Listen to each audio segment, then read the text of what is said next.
Hello, everyone, and welcome to this segment on CTN. To learn more, please visit ciotalknetwork.com. And the topic for today is a digital operating model that delivers results. So the premise is that digital is no longer a cool idea. And it's not just about we doing great things with marketing or having that wow customer experience. While those things are also important, but there's also about building good products, the whole product development process, the production of whatever products and services you offer, the service operations, talk about supply chain, and even internally, the experience that our employees have as part of delivering whatever they are delivering. So all of that needs to be reimagined if you want to leverage digital to the fullest extent. Does that mean we just make those 30,000 feet view strategies, or should we go about actually digging into the nitty gritties of the way we used to operate our business earlier? And now with digital, we actually build a specific digital operating model and put it in action. So to discuss all that, I have with me Sanjay Patel. Sanjay is the CIO at Tate and Lyle. Hi, Sanjay. How are you? Hey, I'm good, thanks, Sanjog. Hi, Nicholas.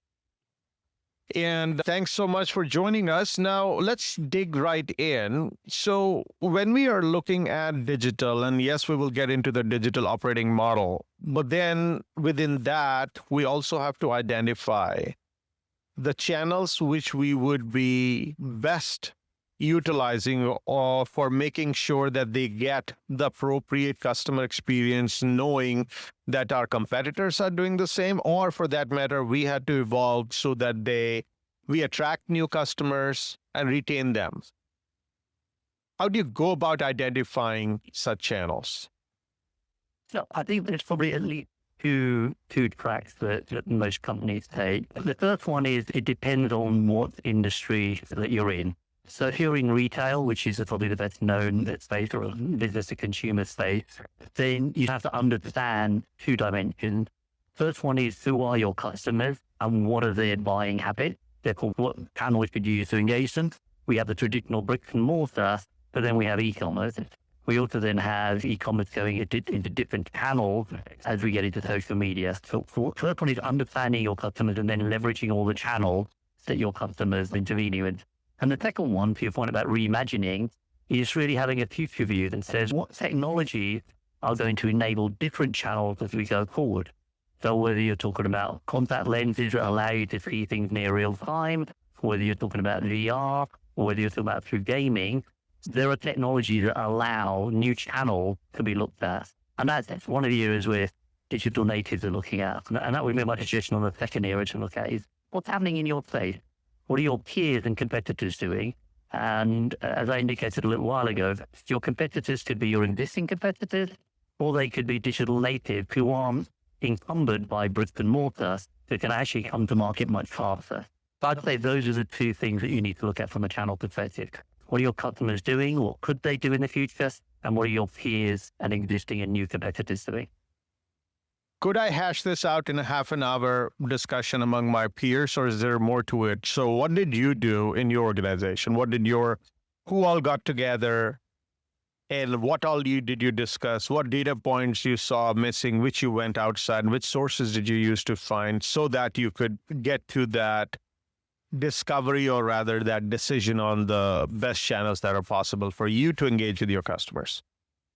Essentially, I wish we could just sit in a room for half an hour and slice through that. So it's clearly a little bit more than that. So we started with a couple of things. Firstly, what was our strategies? What company did we want to be typically in the next 5 to 10 years out? And we're still continuing that journey to say what possible scenarios could exist in the world 5 to 10 years out?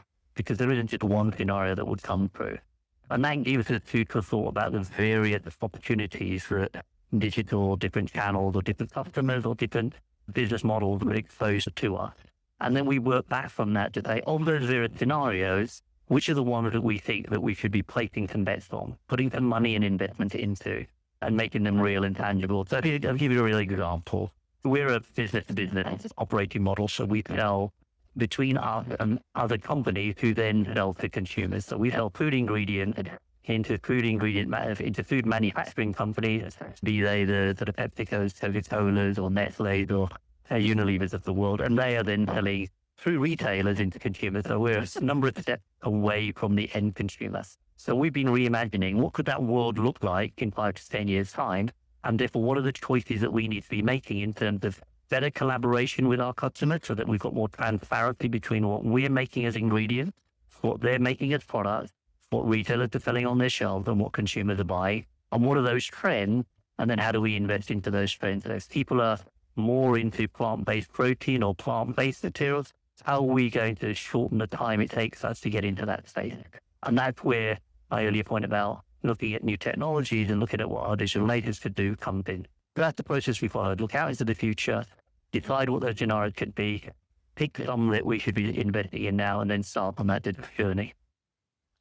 So let's talk about the underlying processes, because a lot of people say, okay, let's slap digital as a bunch of tools, but they do not rethink or at least tweak what business processes should be in order to best leverage digital, or for that matter, use the advent of digital as an opportunity to look at many of those processes which have been running, which may not be the most efficient or might be causing leakage or not allowing you the flexibility you need.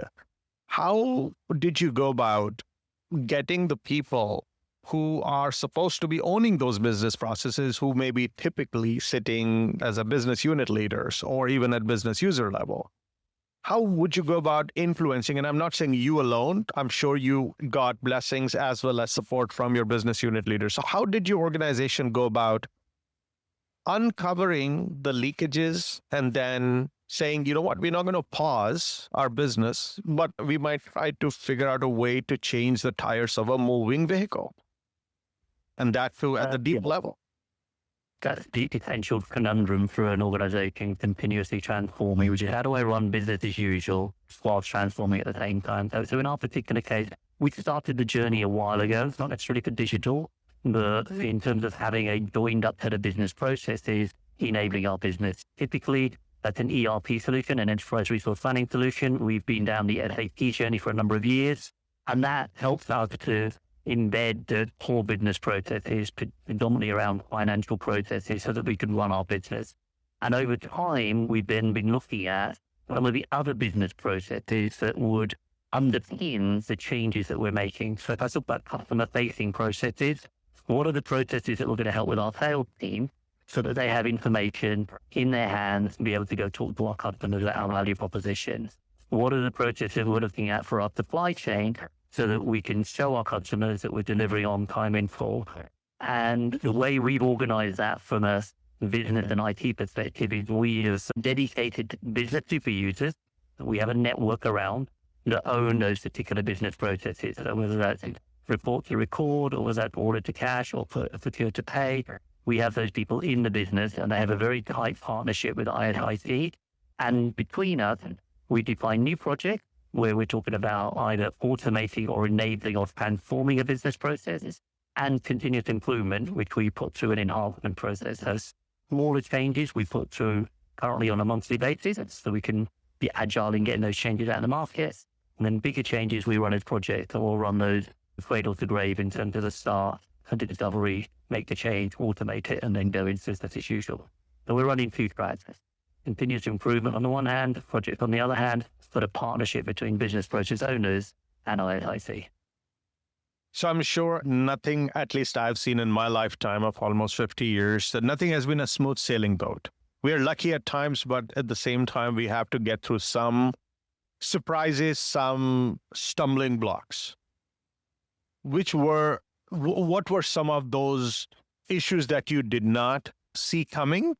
Or what did you know that's going to come, and how did you get over for you to be able to do it? So I know there's a change management is a huge thing. A lot of things happen. But when you went through your journey about trying to change the business processes, did you sometimes feel that you don't need to, you might be over-engineering it? Or you felt that even a simplest thing is taking the longest time and the ROI of making that change is not going to be worth it? What are some of your learnings in this process?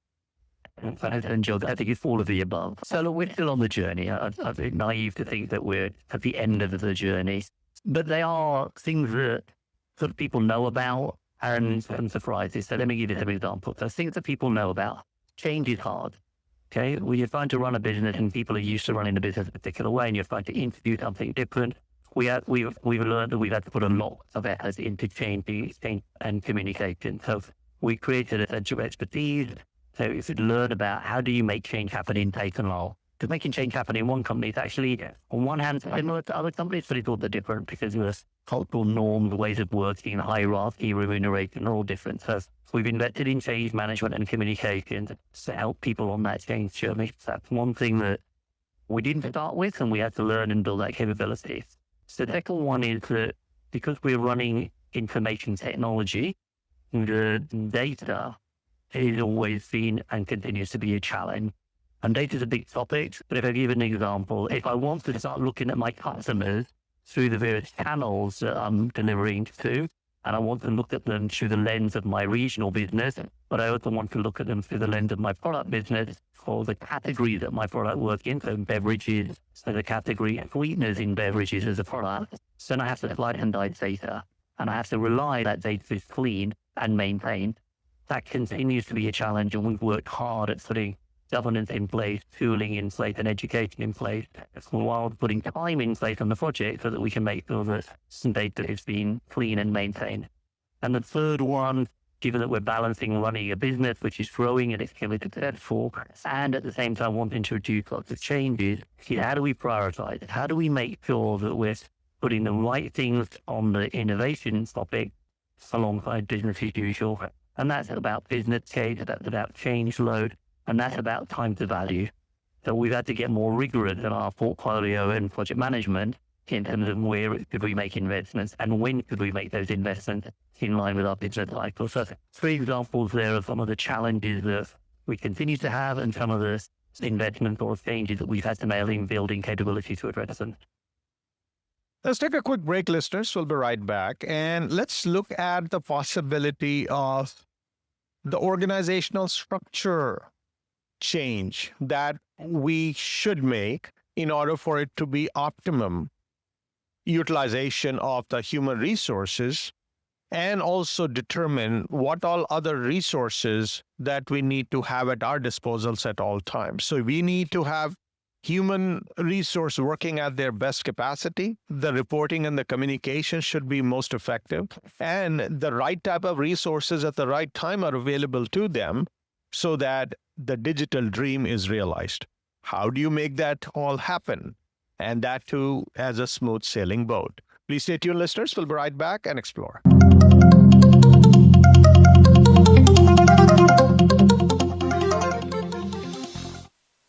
Today, enterprise technology is both strategic and global. Each week on CTN CIO Talk Network, IT thought leaders from around the world share their experience with listeners as they discuss with Sanjog Aul how they are trimming costs and partnering with business to innovate and help IT become more competitive, better care for customers, and improve the corporate bottom line. If you want to keep up with IT thought leadership, listen to CTN CIO Talk Network with Sanjog Aul at CIOTalkNetwork.com. You are listening to CTN CIO Talk Network with Sanjog Aul. To learn more about our program, please visit CIOTalkNetwork.com. Now, back to the show. Welcome back. So, Sanjay, I met a few leaders very recently, and they claim that they have the best people, but then they don't know if they are being utilized properly. The reporting structure is proper, and every day that person comes in, that person doesn't know whether they are going to be working on things which will help them grow as individuals, because everyone is thinking at all times, what's in it for me? And then they have issues with resources, which either there's a feast or famine. Either they have got way too many licenses of technology or other resources at their disposal, or they have nothing and they're stalled. And this is not the news which is new for most organizations. So if someone is to literally build their digital operating model where things move at a speed of light almost, what would you do to have that organizational structure, the right expectation and the training levels and availability of resources So everything flows as expected, or at least we continue to grow in the direction we want to.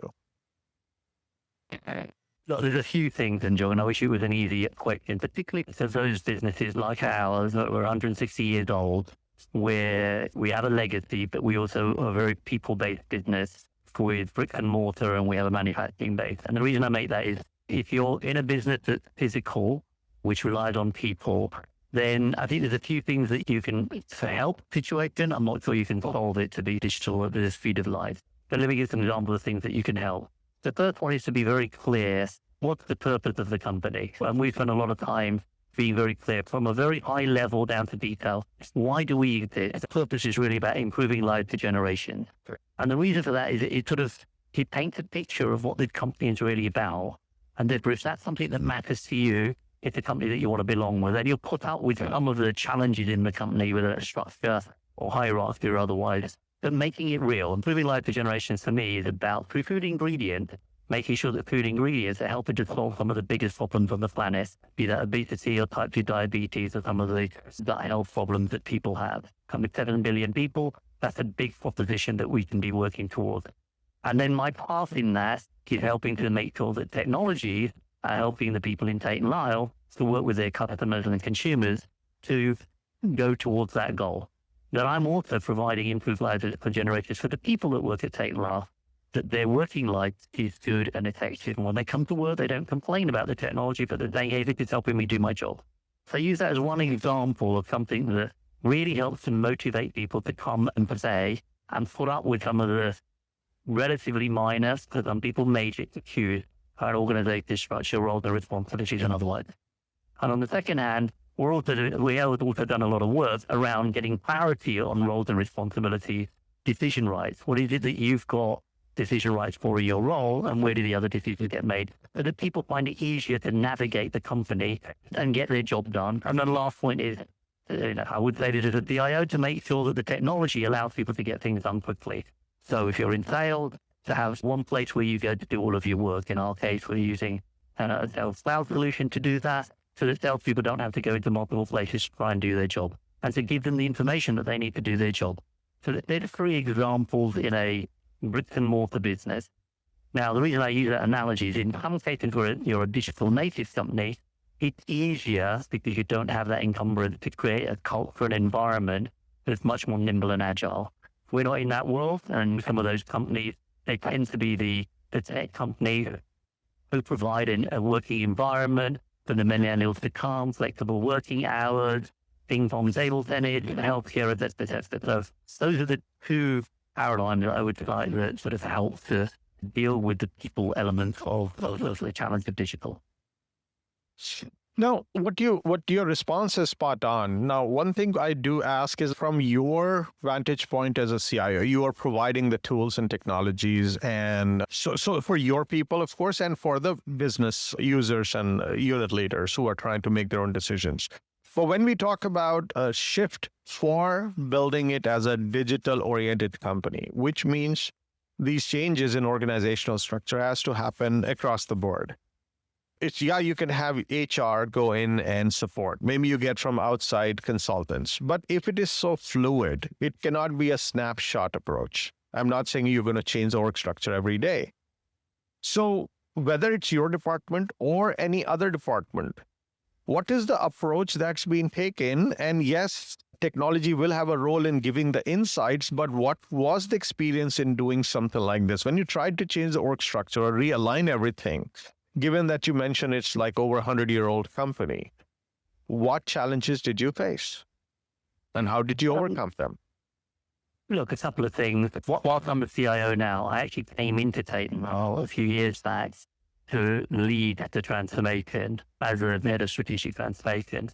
And I came in because we needed someone inside the company who had transformation experience to do exactly what you said. We had a strategy. We knew where we needed to get to. We then needed to turn that strategy into tangible things. And one of those tangible things was to change the organizational structure and change the capabilities of people in the organization. So what we did was we set up a program of work. We got our arms around all of the initiatives that were pointing in the direction of the strategy, but weren't necessarily being organized and joined up to so they all had the same goal. we spend a lot of time, and I spend a lot of time on change and comms to communicate to people, guys, we're headed this way. Here's the rationale for doing that. And here's why these initiatives join up together to head that way. I created a program structure. We created 7 work streams. Each one of those was very clear what the outcome was, what was the target to say. We had business leaders in each one of them, and we had an orchestration. So I created a community of people that were driving those changes across those 7 initiatives. So again, that's a structure we put in place. We then, over time, handed that into the business. So rather than having projects and initiatives, those same 7 leaders are running parts of our business, and they're continuing to embed those changes that we talked about as part of our structure. Part of which is the organizational changes. We defined what the organizational changes needed to be, function by function. We had an integration plan so that we meant one function wasn't stripping over another function when they were making their changes. And then we orchestrated the change in communication associated with that organizational change. We built competency models. We knew what new capabilities and competencies we needed in which communities of people. And then we did retraining for individuals that were capable of going on that capability journey. And inevitably, we had to change some people that either didn't fit in the new structure or didn't have the ability to change their capabilities associated with that. By the way, I did the same in IT as well. So that's only latter, but we did that at an enterprise level of all of the functions. So for the listeners who may be trying to do something similar, you came from strategy and transformation background, of course, you knew that there will be some shifts required and you'll have to put the effort in and then correct course. Now, when I talk to a lot of people and I hear them talk, a lot of people sound like tired warriors. Or they would say it is still going on, it's not easy, but then there is no confidence or less confidence than I would expect in a leader. So since you did it from both IT and from business standpoint, and you tried to work on the work stream creation and the organizational structure related and change management initiatives, what would be your advice to people who do not feel that they are in control? They're doing things. Maybe there's a playbook they have, but the results will not come exactly the way they would expect, or they will have to keep doing the course correction, but the confidence is not at the top level that, yes, this is going to eventually, I'll nail it eventually. What's your message to people like them? So I think I can only personalize this. I think there's a couple of things I would say. One is to the weary warrior. You do have to be, in my opinion, a particular type of person to lead and drive these sorts of changes. I'll use some characteristics, right? And more often than not, glass half full. You have to have that level of optimism and can-do attitude. And I'm not saying people don't, but that's the construct of person you have to be. You also have to be a relationship person. Certainly in larger organizations, while we would love it that the CEO decides and everything happens, the reality is even if the CEO decides, there's still a lot of heavy lifting and work to do. And I found that building relationships and building networks is a much better way of going. It is a lonely place being the one person that's trying to make transformation happen. So I build networks, I build credibility. And then the third element is getting quick results. Because if you can demonstrate that going into that direction, you can show people, rather than tell and preach and try to convince, show them that some small things work. And usually the small things are solving some of today's problems. Because strategically, if you want to be a digital business, you're wanting to be more agile and therefore faster at solving today's problems so that you can actually face into tomorrow's opportunity. But if you could solve some of the problems early on, which is one of the things that I spent my time doing in the early days, and have a cadence for doing that, every 90 days, we're going to solve a bunch of problems. Every 90 days, we're going to solve a problem. It could be 90 days, it could be 30 days, depends on the rhythm in your business. I found those 3 things help you. Glass half full, be a particular type of person who's okay with ambiguity, okay with being patient and waiting, and okay with just carrying on and being determined. Build a network, because then you can build some like-minded people, and then there's an army of you rather than just one of you, and then get some quick wins under your belt to demonstrate that the journey is worth going on. That would be my advice to others out there that, like me, have been on the journey for a while. Let's take a quick break, listeners. We'll be right back. And let's talk about the foundational infrastructure. It could be a physical infrastructure or IT infrastructure that you would need to be established before, or rather in parallel to you running this digital journey or to build your digital operating model, which will make your company successful? What would that look like? And another question, or rather tweak to that question, is that we almost never have all the resources, or rather in terms of dollars, to invest in having that infrastructure when we need them. So are there any creative strategies as part of you building that foundation, which you need, but you don't have all the money to put all the investment up front? Can you keep building the car and riding it at the same time? Please stay tuned, listeners. We'll be right back.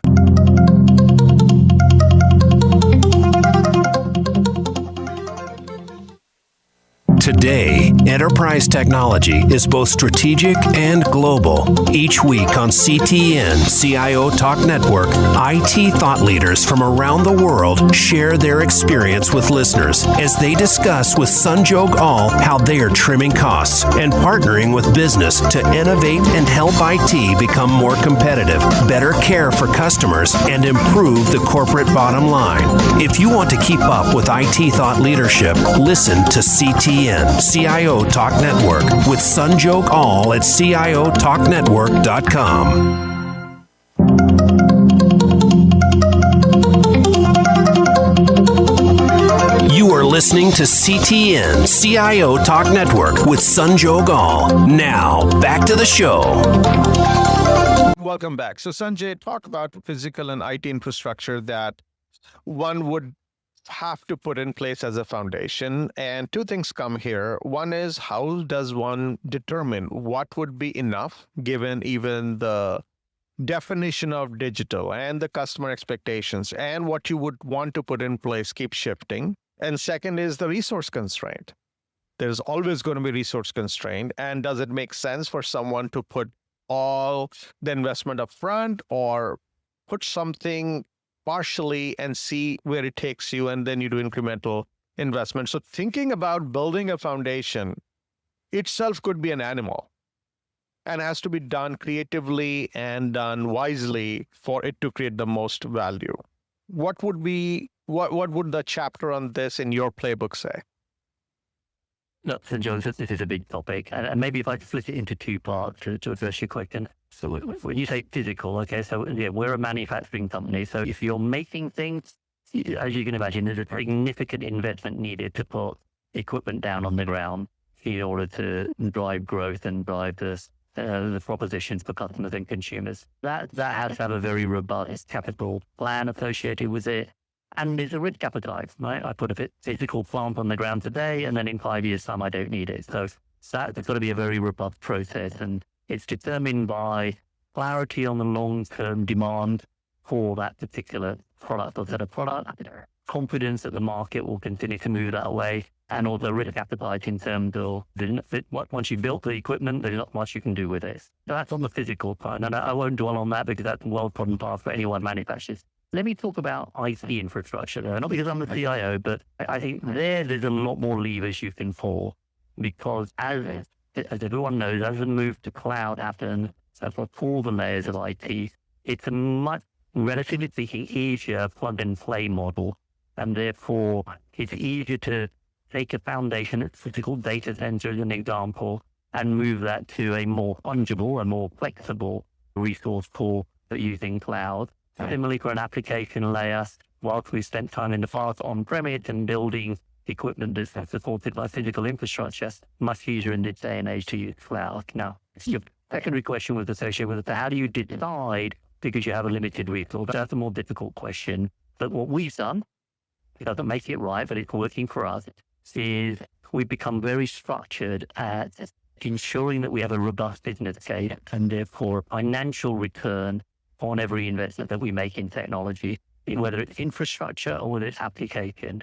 And that's been a challenge for my IT function because they're used to saying, this is what the business wanted, so I'm going to do it for that reason. And this is what IT needs to say, keep the business running, so I'm going to do it that way. And I've changed that paradigm. So no, everything needs a business case. And if we have to put some seed money in to do the work, to build a business case, I'd rather do that. I'd rather spend, and I'm making the numbers up, $100 figuring out a business case spend $1 million on something that I don't know has a return.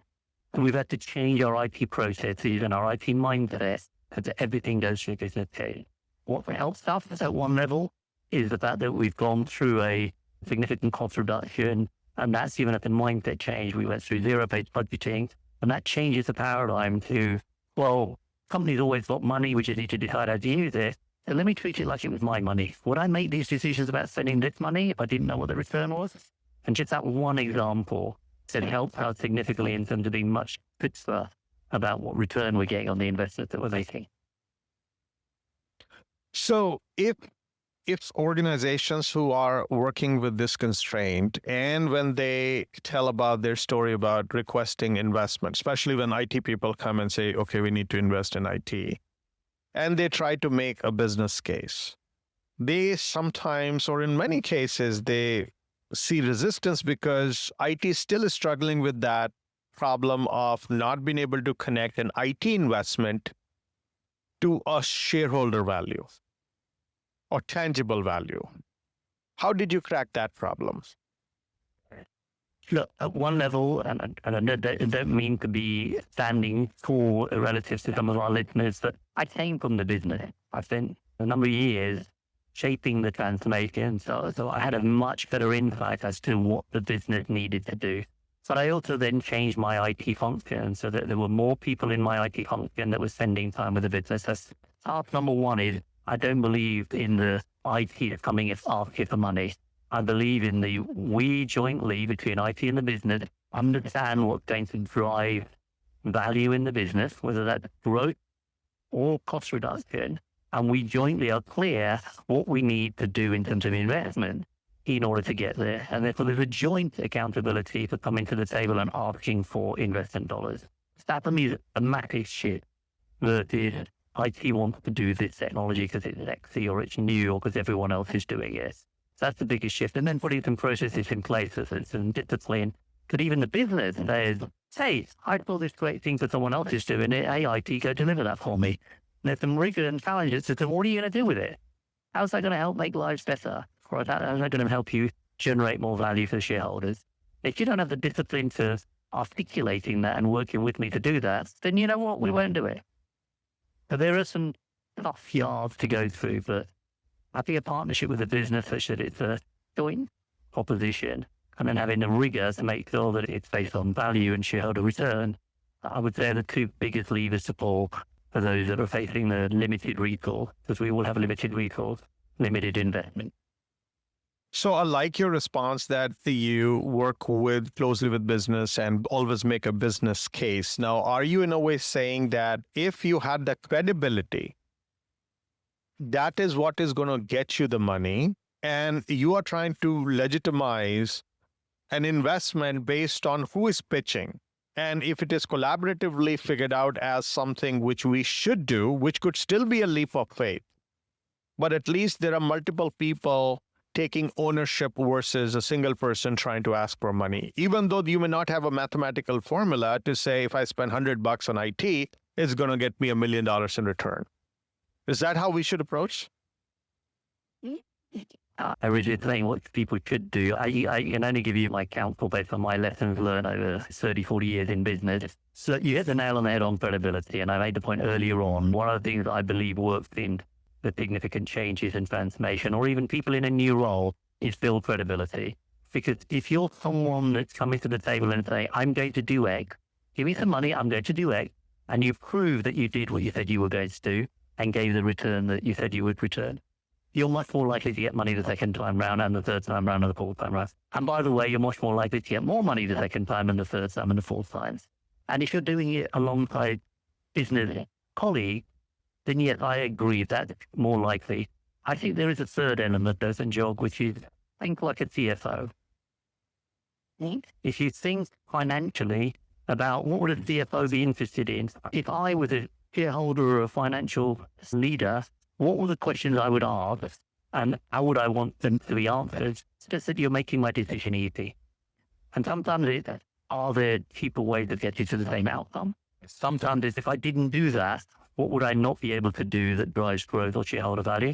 And sometimes it's as simple as, if you were going to invest this money and I was asking you for this return, is that really worth it? So I think it's worth rehearsing the sorts of questions that the CFO would ask and making sure that between you and the business, you've convinced yourself that's the right thing to do so that when you stand up, you can answer those questions with conviction. And you're 100% right on wearing the CFO's hat. The risk, at least some people have shared, is if we purely play based on CFO or CEO, you would always be looking at what's in front of us. But when you want to do a blue ocean type innovation, you don't have any precedence, don't have any data, but writing on the wall because you see writing on the wall, others don't. And such innovations are becoming commonplace because of digital getting embedded in the very DNA of the business. Should we still wear only CFO's hat for us to evaluate those blue ocean type investments? I'm not sure how many investments will see the daylight then. Okay, so I use the CFO as an example because we were talking about limited funding and resourcing. Let's talk about blue sky, blue ocean. You made a comment, and again, I'm an engineer, so I like dealing with facts. You made a comment that's saying that you see the possibility there. If you see the possibility, my opinion is you need to be able to articulate what that possibility is. And then you need to be enrolling or convincing other people to also see that possibility. And enrolling in my world is speaking in such a way that you inspire other people to be able to do the thing that you're talking about.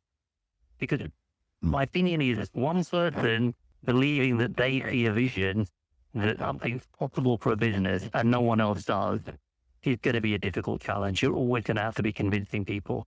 So back to my earlier comment about building a network. If you build a network of people who collectively see that vision, then between you, I'm convinced you'll be able to articulate a value proposition. It is then dependent on the risk appetite of the organization. So we take a risk on something when we don't have a business case, or do we put some seed funding in to do a little piece of work to say, hey, that vision, I put a small amount of money, no regrets. But hey, having done that small amount of money in spending, I can now see more tangibly that there is something there. That would be my counsel, and that's been my approach, which is rather than spend big on a big vision, spend small, take a decision and move forward. That may for some not come across as the most agile way, but it's better than spending years and years trying to convince something of a blue sky vision, which no one wants to listen to.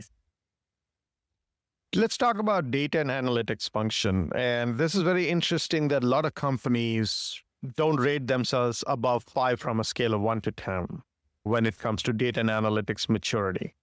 And digital is data, and to make digital happen, analytics is critical. But then, is there something inherently complex in these functions, or this data and analytics function, which prevents us from going above the number 5 on a scale of 1 to 10?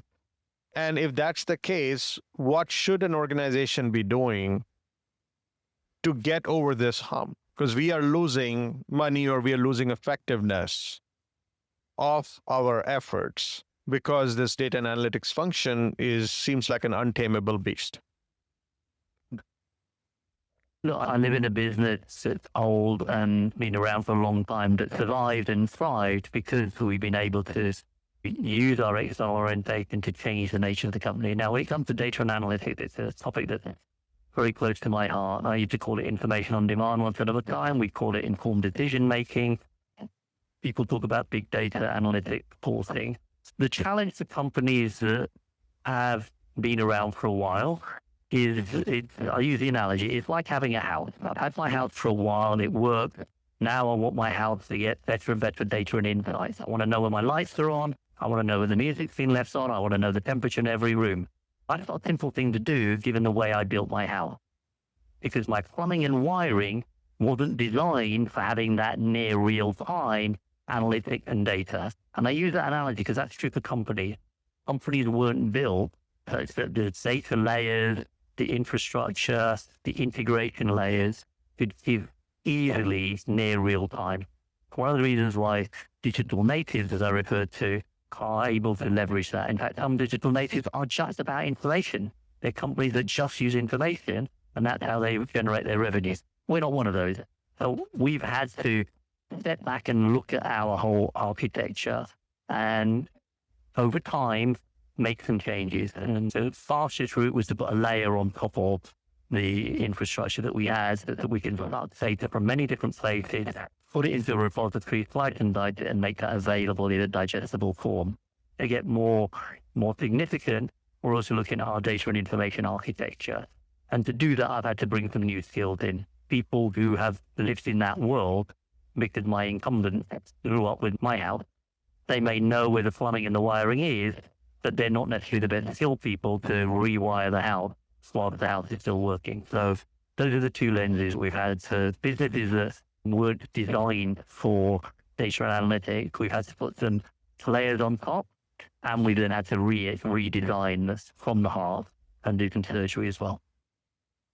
Let's take a quick break, listeners. We'll be right back. And Sanjay, when we talk, and you've given a great response to this question. Now, one question does come up in addition to what where you've already shared your insight is, I'll take it back to the kind of independence and the organizational structure, or rather that construct that you create around data and analytics function. Because some people say it should belong to IT. Other people say it should be independent.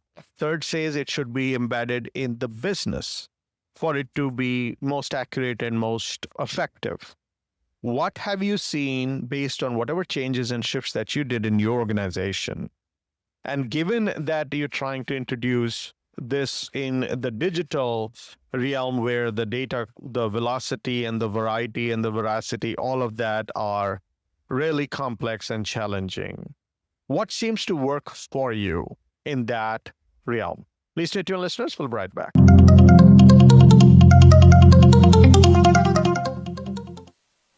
Today, enterprise technology is both strategic and global. Each week on CTN CIO Talk Network, IT thought leaders from around the world share their experience with listeners as they discuss with Sanjog Aul how they are trimming costs and partnering with business to innovate and help IT become more competitive, better care for customers, and improve the corporate bottom line.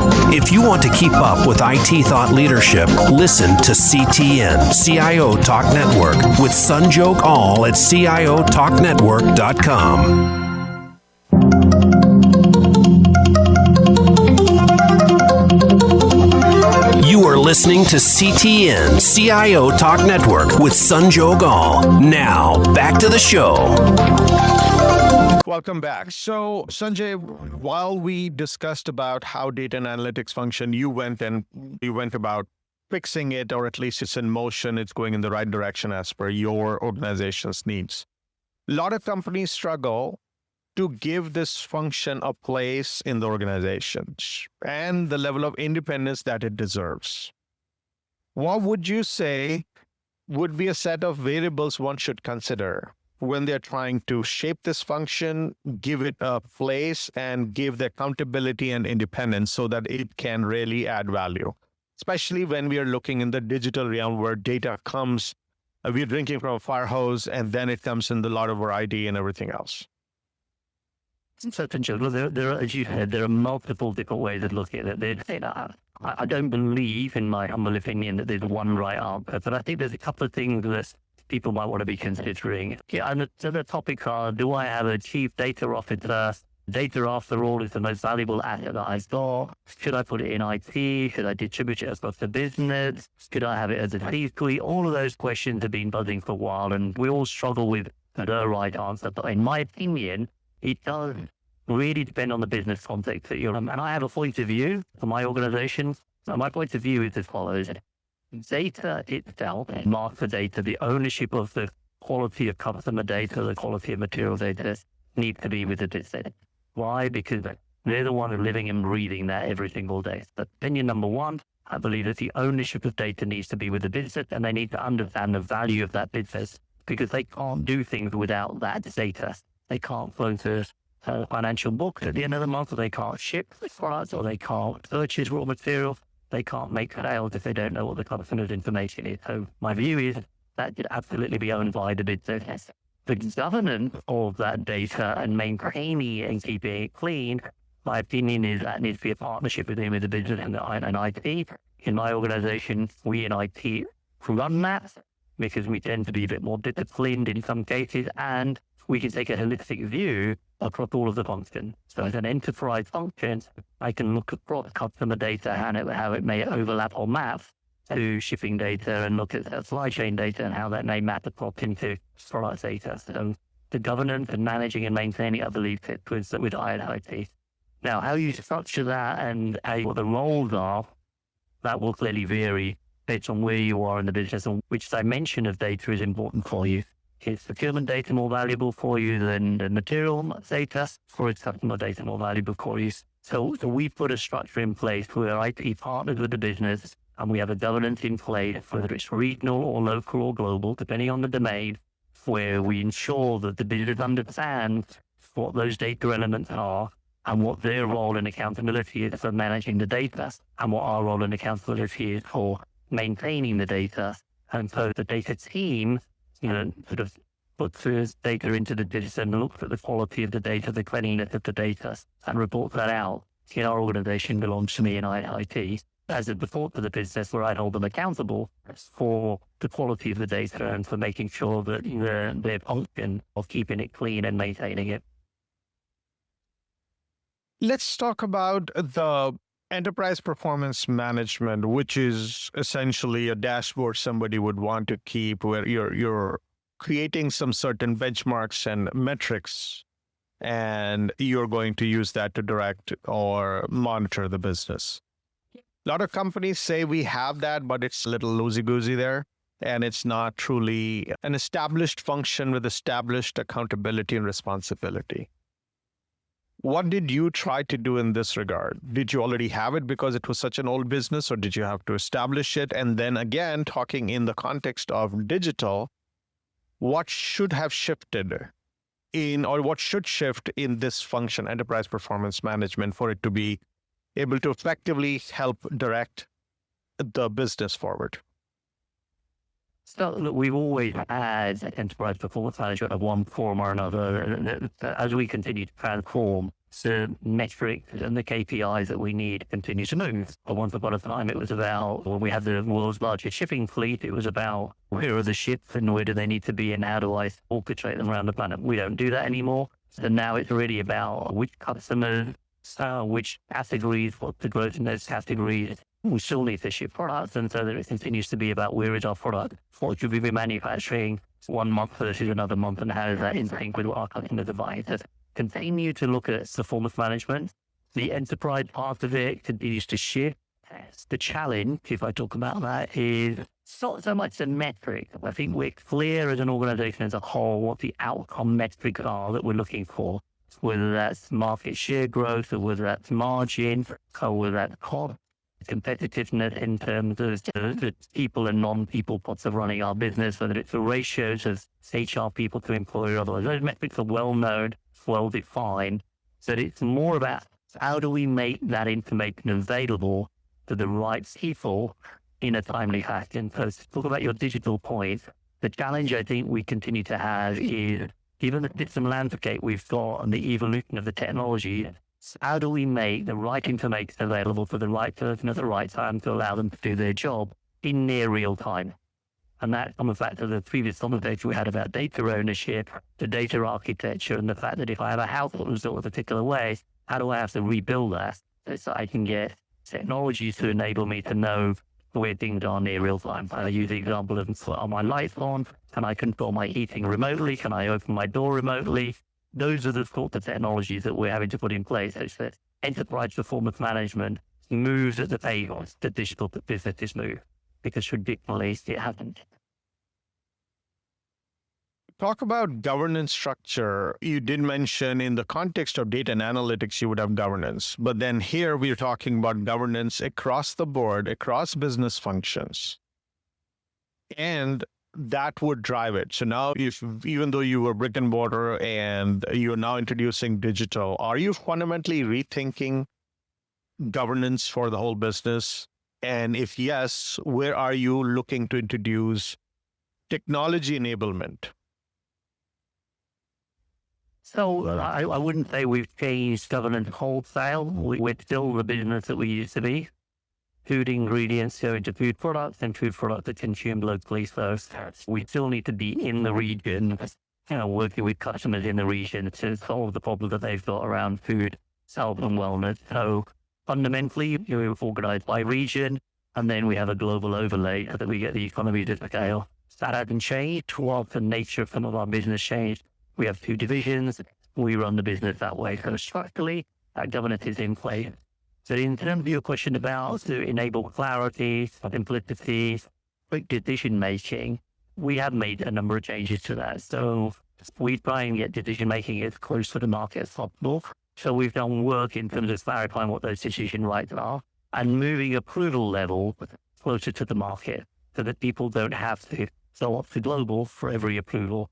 And we've done that by simply going function by function, decision making by decision making, funding by funding, and saying which of these are we going to allow to be made closer to the market without having people making decisions that break the global model. So that's one thing on decision model. On authorizations and approval, we workflow that as much as possible. So we're not having to have emails and documents flowing backwards and forward, so we can use workflows. Simple example, travel and expense management. Once upon a time, you had to take your receipts, you had to fill in a form, ship it up to somewhere, got approved. It's all now digitized.